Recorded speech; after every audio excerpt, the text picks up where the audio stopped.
bem? Estamos aqui dando continuidade aos nossos estudos no capítulo 4 do Halliday, no que se refere ao estudo do movimento em 2 e 3 dimensões. Um dos casos clássicos que nós estudamos aqui é o movimento balístico.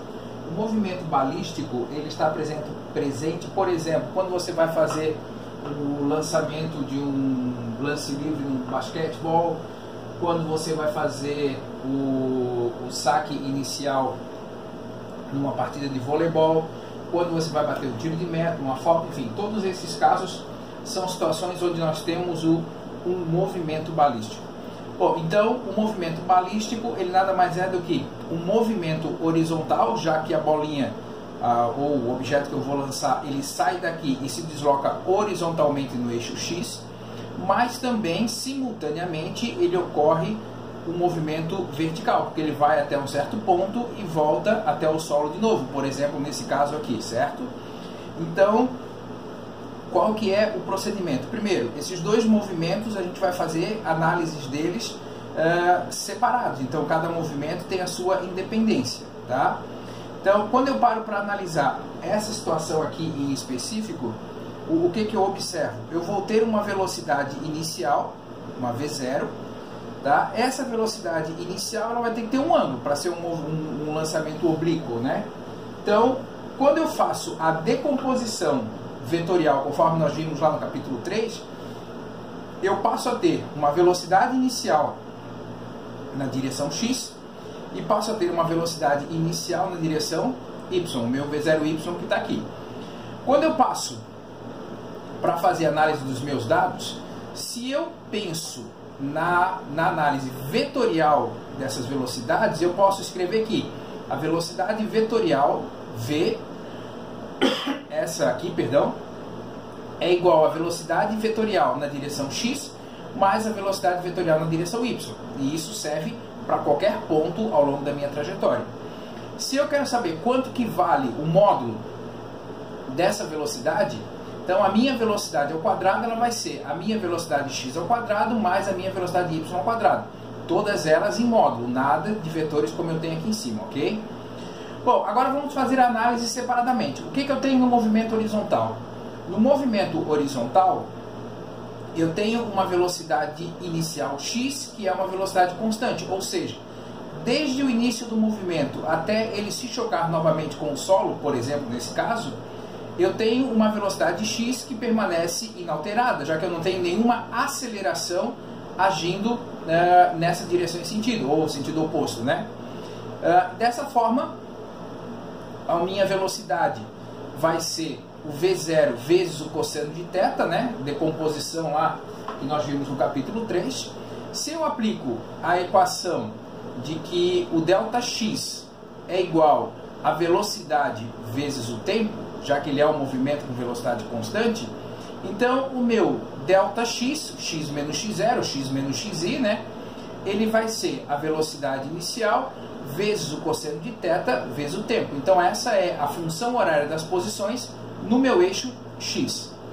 Na vertical, no meu movimento ascendente, o meu movimento de subida, a gente tem uma velocidade variável, porque na subida eu passo a ter a ação da gravidade, já que a aceleração gravitacional ela vai estar no sentido, na direção vertical e sentido para baixo. Então, isso é que eu tenho que tomar cuidado. Então, nesse caso aqui, no movimento vertical, a minha velocidade aqui ela é efetivamente inicial e à medida com que o tempo passa, ela vai diminuindo, né? Então, se eu adoto o meu referencial para cima, como assim? Deixa eu tentar organizar aqui os dados para a gente poder visualizar de maneira melhor. Então, fiz uma captura de tela aqui rapidinho. Então, se eu passo a analisar esse movimento aqui, então o que acontece? Para cá está a minha aceleração gravitacional, tá? Então, essa velocidade aqui na subida, a minha velocidade y, ela vai ser negativa, né? A minha velocidade vai ser positiva, já que está no mesmo sentido do meu referencial, enquanto que a gravidade, por estar no sentido oposto ao meu referencial, ela vai adotar um sinal negativo. Então, esses são coisas que a gente precisa tomar cuidado. Voltando lá no meu slide lá, então, a minha velocidade vertical ela é variável, mas eu tenho uma velocidade inicial. Se eu adoto o referencial para cima e sabendo que ela é um movimento retilíneo uniformemente variado, já que a aceleração é constante, se eu pego a minha função normal lá, y igual a y0 igual y menos y0 igual a v0t mais at ao quadrado sobre 2, e se eu começo a substituir os dados, o que eu sei? Essa velocidade inicial é o meu v0 vezes seno de θ. Essa aceleração aqui, ela é a aceleração gravitacional, e com o sinal negativo dela, acaba aparecendo esse sinal menos aqui.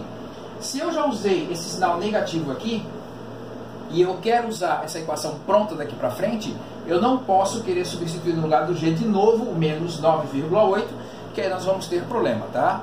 Então, essa daqui é quem? É a função horária das posições para o meu eixo y. Quando eu começo a analisar a equação de Torricelli, olha só o que acontece. A velocidade v é uma velocidade y em um momento qualquer, né? A minha velocidade inicial é o meu v0 seno de θ, perdão, aqui é um θ, né? Não é o y, ao quadrado, que é esse sinal aqui, menos 2 vezes a aceleração da gravidade vezes a variação da altura, tá?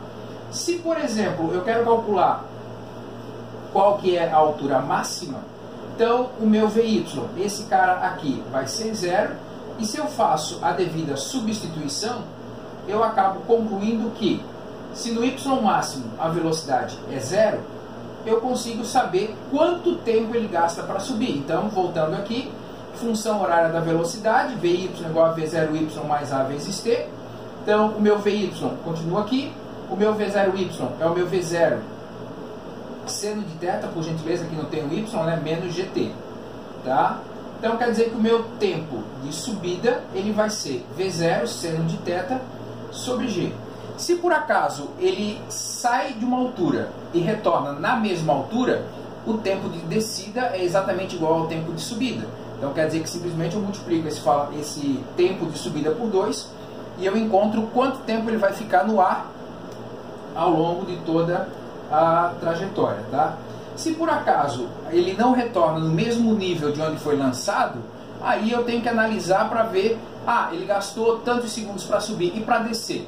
Se eu já sei onde ele alcançou lá a altura máxima, eu posso usar aqueles exercícios sobre queda livre para poder saber quanto tempo ele demora para cair daquela altura, ok?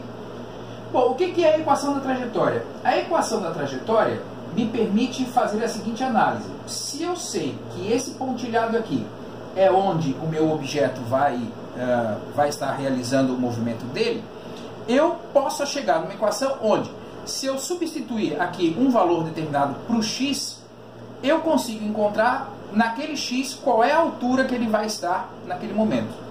Tá? Então, perceba que para uma mesma altura, eu vou ter, por exemplo, em muitos casos, 2 valores para o x. Tá? Então, quando eu chego lá na minha equação, então olha só o que acontece. O y vai ser a tangente de θ vezes x, menos o g vezes o x ao quadrado sobre 2 vezes o v0 vezes o cosseno de θ ao quadrado, ok? Se depois você tem mais interesses nessa equação, a gente pode sentar e conversar, fazer a dedução dela, toda a organização dela sem nenhum problema. Mas a ideia o que é? É eu pegar a equação do tempo para o movimento horizontal ou para o movimento vertical e fazer a devida substituição, ok? Bom, outras grandezas que são interessantes. No movimento horizontal, eu preciso, às vezes, encontrar o alcance. Quem que é o alcance? O alcance é, em relação ao meu referencial inicial, a minha posição inicial, qual é a distância máxima que ele consegue ir.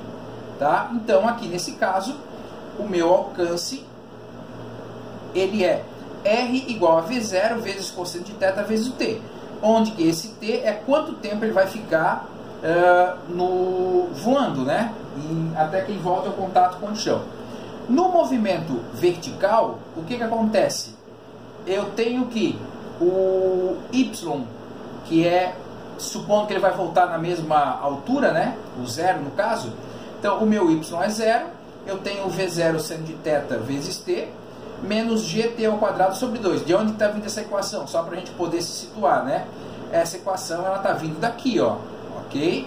Então eu tenho o meu y inicial 0 e 0, e aí eu consigo chegar naquela equação lá, tá? Se eu elimino o t, o que acontece? Eu chego à conclusão de que o r ele vai ser 2 vezes o v0 ao quadrado sobre g seno de θ cosseno de θ. Usando essa identidade trigonométrica aqui, eu consigo chegar à equação que o meu alcance ele é o v0 ao quadrado sobre g seno de 2θ. Quando eu paro para analisar esse seno de 2θ aqui, eu consigo chegar na seguinte conclusão.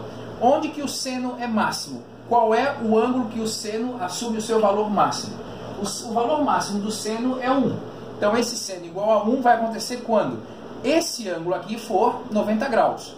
Tá? Então no caso 2 vezes 45 graus fecha os 90 graus que eu preciso.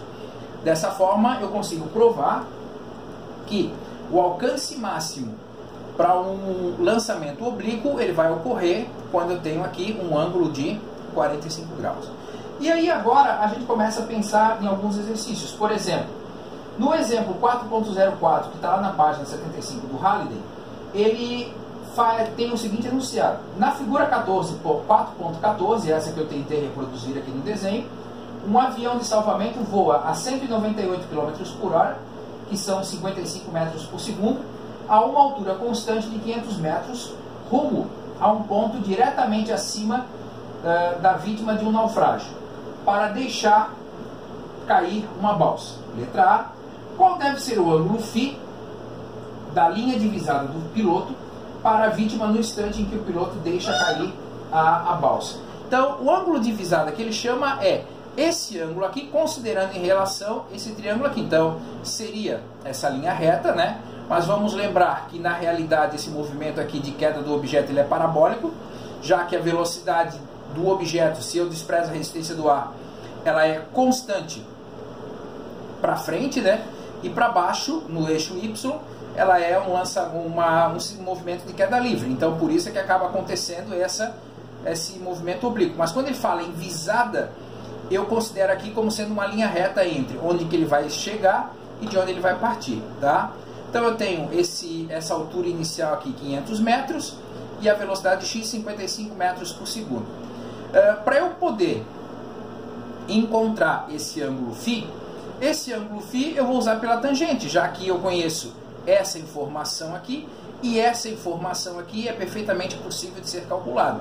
Então a tangente é o cateto oposto, que nesse caso é o alcance, essa distância horizontal aqui, sobre o cateto adjacente, que é a altura.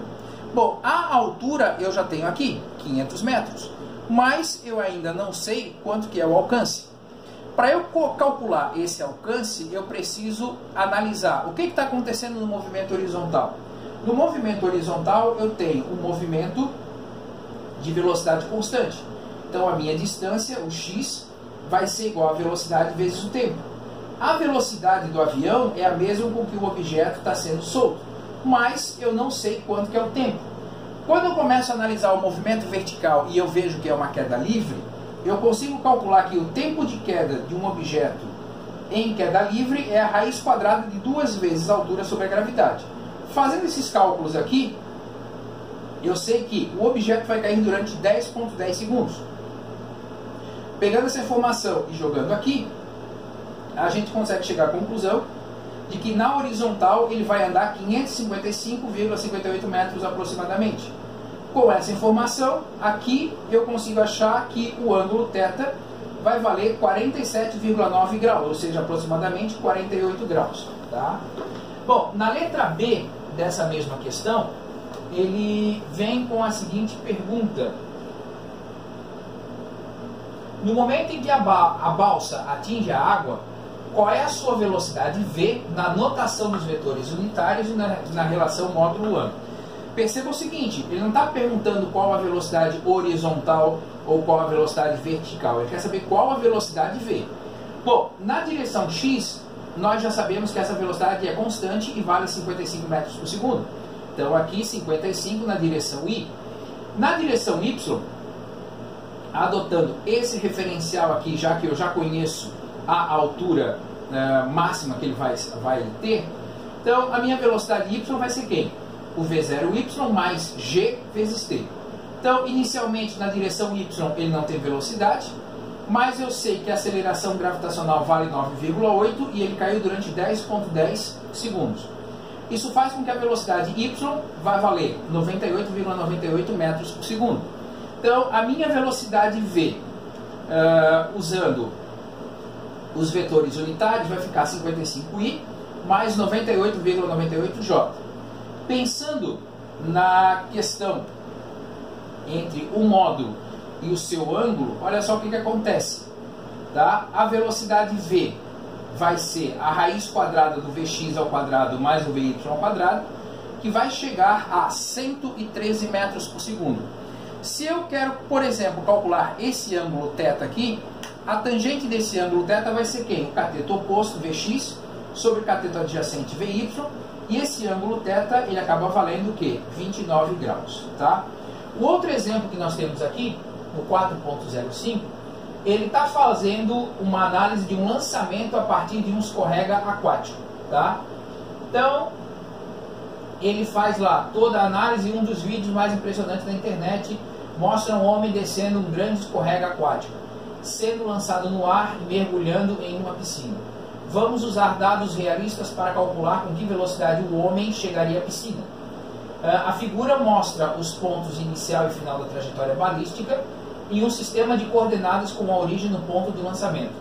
Com base no que mostra o vídeo, usamos uma distância horizontal entre os pontos inicial e final, esse entre aqui e aqui de 20 metros, tá? E o tempo total do percurso de 2,5 segundos. E um ângulo de lançamento, esse θ, de 40 graus. Nosso objetivo é calcular o módulo da velocidade no instante em que o homem deixa o escorrega e no instante em que ele mergulha na piscina. Bom, então vamos lá. Qual que é a velocidade inicial? A velocidade inicial, ele vai ter o quê? Uma velocidade inicial x, que é constante, e que vai valer ΔX sobre ΔT.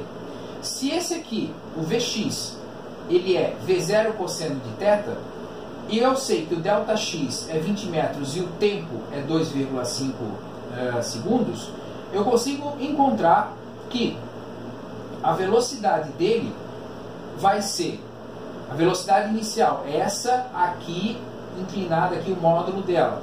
Então ela vai ser 8, que é o resultado dessa divisão, sobre o cosseno de 40 graus, ou seja, 10,44 metros por segundo. Tá?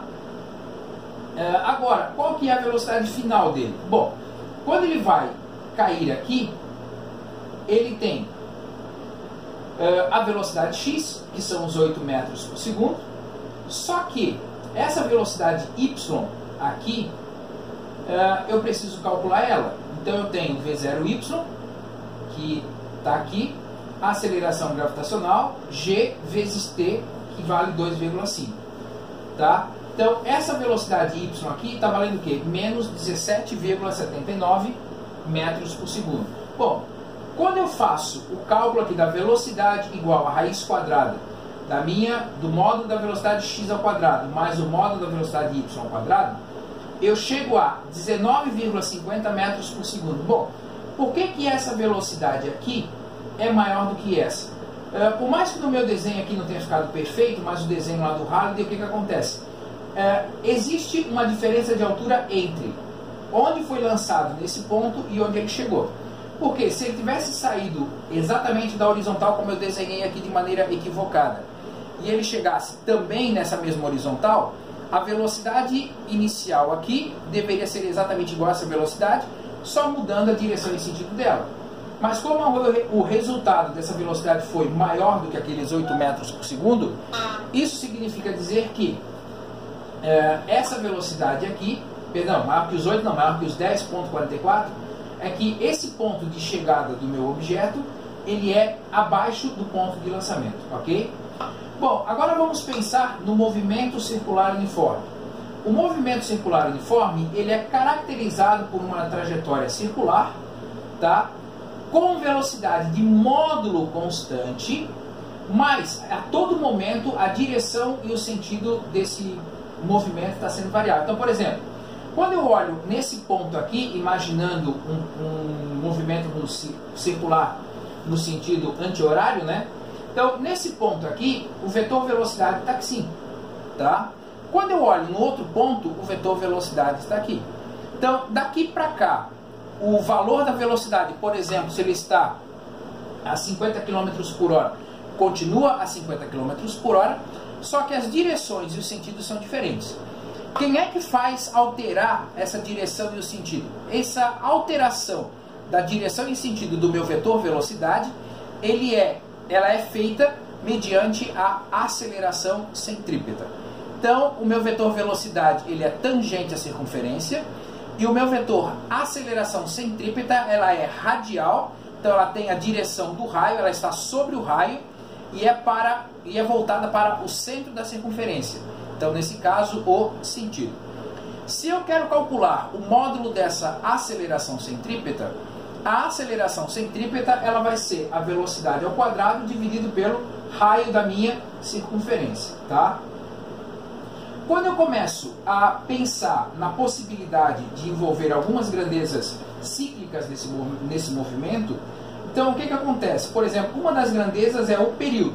O que é o período? O período é o tempo que eu levo para fazer uma volta completa. Bom, se a minha velocidade é constante, então olha só o que acontece. O ΔT para uma volta completa é o período. Qual é a distância que eu percorro numa circunferência para efetuar uma volta completa? 2πr. E a velocidade é a própria velocidade. Então quer dizer que eu começo a chegar a algumas relações aqui que são úteis para o meu movimento circular uniforme. Quando a gente começa a pensar e a resolver alguns exercícios desse tipo, então, por exemplo, lá no problema 4.06 da página 79, ele fala que os pilotos de caça, quando vão fazer curvas, então ele fala ali que eles chegam a sofrer acelerações na ordem de 4 ou 3g, então 4 vezes a aceleração gravitacional, tá? E no final ele pergunta assim: qual é o módulo da aceleração em unidades de g para um piloto cuja aeronave inicia uma curva horizontal com velocidade de 400i mais 500j metros por segundo e mais tarde, 24 segundos depois, termina a curva com uma velocidade de menos 400i menos 500j. Bom, perceba o seguinte, que daqui para cá eu tenho a mudança no sentido da velocidade e tanto na direção I quanto na direção J. Então, ou seja, se eu paro para pensar aqui, ó, se essa velocidade aqui é positiva na direção Y, essa velocidade aqui vai ser negativa. Se essa velocidade aqui é positiva na direção X, essa velocidade aqui vai ser negativa. Então vamos pensar aqui um pouquinho. Então, o módulo dela é constante, tanto aqui como aqui. Então V igual a raiz quadrada de 400 ao quadrado mais 500 ao quadrado, que vai me dar 640 metros por segundo. Se o módulo da velocidade é constante, significa que eu estou falando de uma aceleração centrípeta. Estando falando de uma aceleração centrípeta, olha só o que acontece. Aceleração igual a v ao quadrado sobre r. Ou r igual a v ao quadrado sobre a. O período é o que? 2πr sobre v. Então, se esse r é exatamente igual a esse, eu posso igualar essa parte da minha equação com essa parte aqui. Então, fica v ao quadrado sobre a é igual a v vezes t sobre 2π. Bom, esse v ao quadrado com esse v eu posso cortar o v com esse ao quadrado. E isolando a aceleração, o que acontece? 2π v sobre t. Então, 2π vezes 640 sobre 48, que é o período. Por que 48? Se daqui até aqui ele gastou 24 segundos, daqui para cá ele vai gastar outros 24 segundos. Ou seja, a aceleração dele centrípeta de aproximadamente 84 metros por segundo ao quadrado. Se para cada 9,8 metros por segundo ao quadrado eu tenho um g, significa dizer que nesse momento ele está com mais ou menos 8 vezes e meia a aceleração gravitacional. Então quer dizer que vai estar sentindo sobre ele naquele momento 8,5 G sobre o que está sobre ele naquele momento. Então é uma aceleração aqui que ele está sentindo de maneira muito forte, pensando na segunda lei de Newton, que força é igual a massa vezes aceleração. Então ele está nesse momento sentindo bastante forte esse movimento. Pessoal, então por enquanto nesse momento aí terminamos uma parte 2 do nosso movimento, e assim que eu terminar o outro movimento aqui nós continuamos, ok? Obrigado a todos, tchau, tchau.